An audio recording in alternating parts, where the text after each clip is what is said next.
C'est pourquoi, nous qui sommes environnés d'une telle foule de témoins, débarrassons-nous de tout ce qui alourdit notre marche, en particulier du péché qui nous cerne de tous côtés et enlace si facilement, et courons avec persévérance vers le but proposé dans la piste tracée devant nous. Gardons les yeux fixés sur Jésus dans cette course de la foi. Il est notre chef de file et nous mènera au but.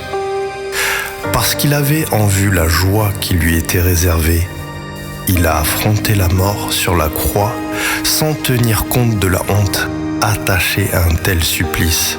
Et désormais, il siège à la droite de Dieu. Pensez à la lutte opiniâtre qu'il a eu à soutenir contre des hommes pécheurs, à la manière dont il a supporté leur hostilité, et ne vous laissez pas abattre par le découragement. Après tout, vous n'avez pas encore dû verser votre sang pour avoir lutté contre le péché. Auriez-vous oublié cette parole d'encouragement qui s'adresse à vous en tant que fils de Dieu? Mon fils, ne méprise pas la correction du Seigneur et ne te décourage pas lorsqu'il te reprend. Car le Seigneur prend sous sa discipline celui qu'il aime. Il corrige tous ceux qu'il reconnaît pour ses fils. Les corrections que vous avez à endurer servent à votre éducation. Supportez-les donc. Elles prouvent que Dieu vous traite en fils.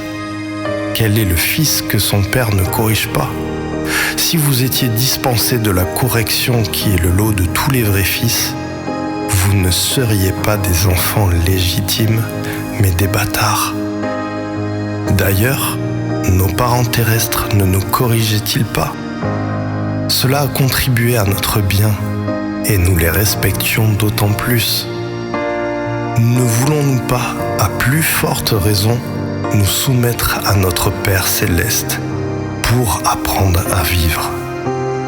Nos parents nous corrigeaient comme bon leur semblait pour peu de temps. Dieu, au contraire, nous corrige toujours pour notre vrai bien, afin de nous faire participer à sa sainteté.